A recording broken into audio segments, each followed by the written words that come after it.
हे बघा, एखादं पुस्तक लिहिणं आणि त्या पुस्तकामध्ये आपला जीवन परिचय,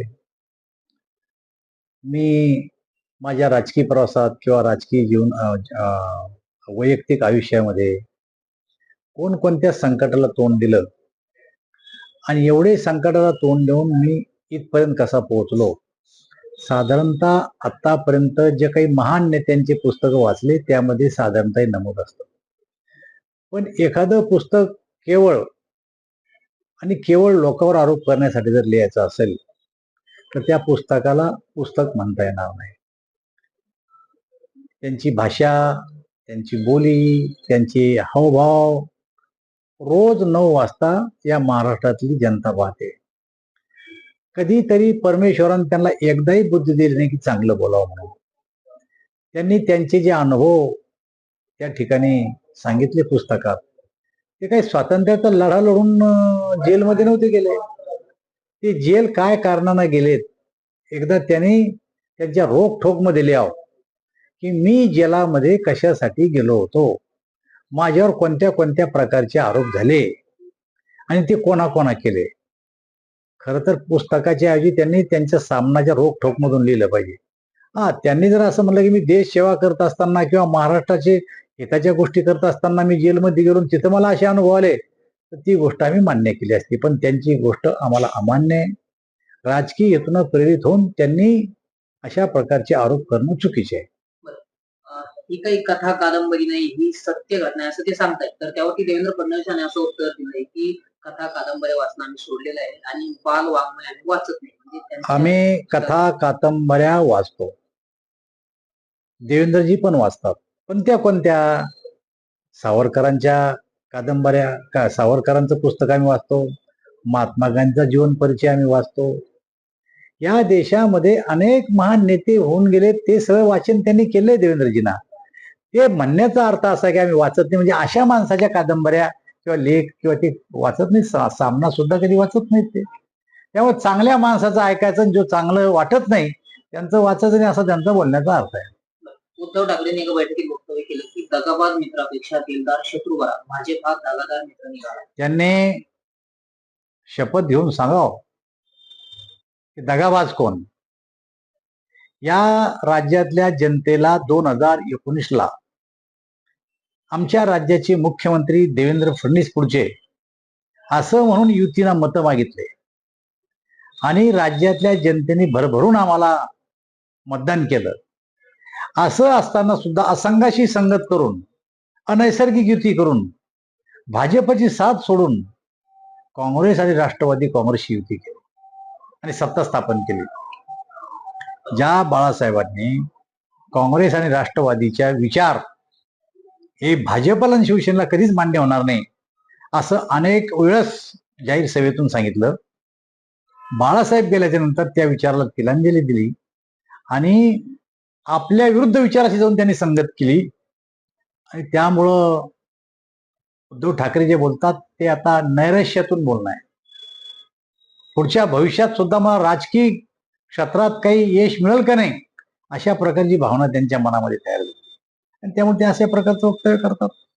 त्यांनी परत असं सुद्धा म्हणलं की शिवसेना आणि उद्धव ठाकरेंना कसं संपवायचं याची रणनीती जी आहे ती भाजपनं आखली. असं आहे, कोणी कोणाला संपू शकत नाही. आम्ही चांगलं काम करू तर जनता आमच्या पाठीमागे राहील, ते चांगलं काम करतील तर जनता त्यांच्या पाठीमागे राहील. मागचा 2.5 वर्षात त्यांचा कार्यकाळ घ्या, मागचा 2.5 वर्षाचा भारतीय जनता पार्टी आणि आमच्या मित्र पक्षाचा कार्यकाळ घ्या. जनतेनं ठरवलं की कोणाला सत्ता द्यायची आणि कोणाला नाही द्यायची. ज्याला सत्ता दिली त्याचं काम चांगलं, ज्याला नाही दिली त्याचं काम वाईट. हे जनतेने ठरवलं, त्यांच्या हातात काही नाही, हे काही पाहू शकत नाही. एक निवडणूक बॅलेट पेपरवर घ्या आणि नंतर तुमची टंकी वाजवा असं आव्हान देत अशी टीका भाजपकडून. काय कर्नाटका बॅलेट पेपरवर घेतली, ते जिंकले.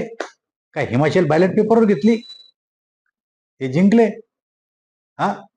लोकसभा काय बॅलेट पेपरवर घेतली महाराष्ट्रातली, आम्ही 2309 आलो. तुम्ही जिंकले तर मग चांगलं, आणि आम्ही जिंकलो तर ईव्हीएम मध्ये घोटाळा झाला. ईव्हीएम कोणाच्या काळात सुरू झालं? तुमच्याच काळात सुरू झालं. निवडणूक आयोगाने त्यांना चॅलेंज केलं की या तुम्ही सगळे राजकीय पक्ष आणि ईव्हीएम बद्दल जर तुम्हाला काही शंका असेल तर आमच्या निवडणूक आयोगाच्या ऑफिसमध्ये या आणि आम्हाला एकदा कोण्याही शासनाला तुमच्या बरोबर आणा आणि सिद्ध करून दाखवा की हे ईव्हीएम मध्ये घोटाळा असा आहे म्हणून. तर ते काही येऊ शकले नाही आणि त्यामुळे त्यांचं ऑब्जेक्शन काय, संध्याकाळी 5 वाजेनंतर मतदान वाढलं. अरे राजा हो, टेम्परेचर 44-45चं आहे. मतदानाला एक तर सकाळी येतात लोक किंवा 4 नंतर लोक येतात आणि कार्यकर्ते सुद्धा 4 नंतर, कारण कोणी कामावर जायला जातं, उन्हाचा तीव्रता कमी होती, ही वेळ आहे. आणि आतापर्यंतच्या इतिहासात बघा ना, संध्याकाळच्या टायमाला जास्त मतदान होतं का नाही. तर त्यामुळं वैफल्यग्रस्त अवस्थेमध्ये ते लोक आहेत. त्यामुळं त्यांच्या बोलण्याकडे कोणीही लक्ष देऊ नये. काल पुस्तक प्रकाशन सोहळ्यात शरद पवारांनी असं म्हटलंय की संजय राऊतांनी 58 कोटीच्या प्रकरणाची माहिती प्रमुख लोकांना दिली, मात्र कारवाई झालीच नाही, पण त्याआधीच संजय राऊत जेलमध्ये. असे आता माहिती द्यावं, उघडपणे द्यावं. तेव्हा गुपचूप दिली असेल, आता ओपनली द्यावं. काय कारवाई येतं, अशी कारवाई खिशात फिरून का धाक दाखवायचा का लोकांना की माझ्याजवळ 58 लोकांची माहिती आहे, आहेत का कोणी मला येऊन भेटणारा, माझ्याजवळ 58 लोकांची माहिती आहे, येतंय का कोणी मला भेटायला. हे कशासाठी, सार्वजनिकरित्या मांडा ना की माझ्याजवळ हे 58 लोकांनी हे कारस्थान आहे म्हणून. नाही म्हणत. वन नेशन वन इलेक्शन ठीक आहे, परंतु त्यात पारदर्शकता आहे तरी कुठं, असा सवाल उद्धव ठाकरे. अरे अजून तर झालंच नाही. त्याचा अजून जो ढाचा बनायला पाहिजे वन नेशन वन इलेक्शनचा, तो ठरलेलाच नाही. आणि यांना अगोदरच पारदर्शकता कळायला लागली. हे भविष्य पाहायला लागले का, स्वतःचं भविष्य धोक्यात आलं. निवडणुकीचं भविष्य कशाला पोहले म्हणून तुम्ही.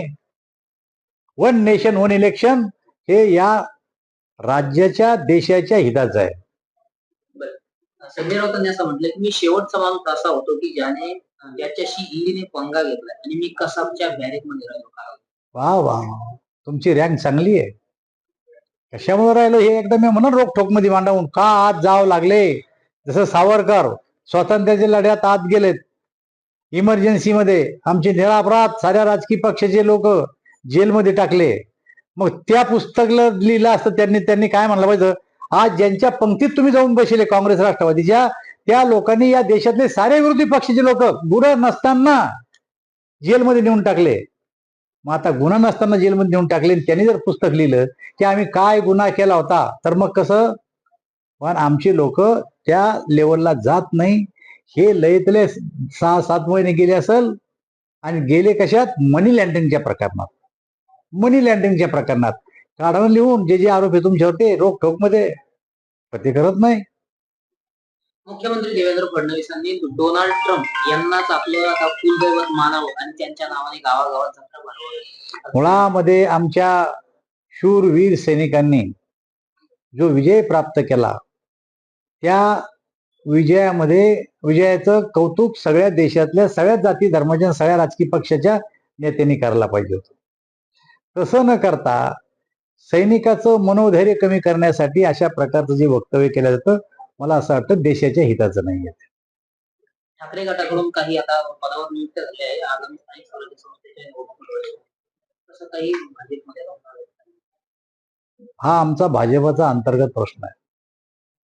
दादा, संजय राऊतांनी असं देखील म्हटलंय, ज्या दिवशी मला ईडी अटक करणार होती त्यापूर्वी मला एकनाथ शिंदेचा फोन आला होता की मी वरती अमित शहांना बोलू का, परंतु मी स्पष्ट नकार दिला, मी जेलमध्ये जाईल मात्र तुमच्या पार्टीत येणार नाही. असं आहे, ते दोघं दोस्त आहेत. यांनी त्यांना फोन केला मला वाचवा का त्यांनी यांना फोन केला हे ते दोघंच सांगू शकतील. पण त्यांचा आत्ता जेवढे प्रश्न तुम्ही मला विचारले, एकच बाजू ते सांगू राहिलेत, दुसरी बाजू बी त्यांनी सांगितली पाहिजे ना. एकनाथ शिंदे संजय राऊताला फोन करतील कशासाठी, हे काही महाराष्ट्राचे नेते, त्यांच्या पाठी काही मतदान आहे, हे काही महाराष्ट्राला जिंकून देऊ शकते आणि त्यांची सहानुभूती संजय राऊताला घ्यायची. मला स्वतःला वाटत नाही की एकनाथराव शिंदे त्यांना फोन करतील म्हणून.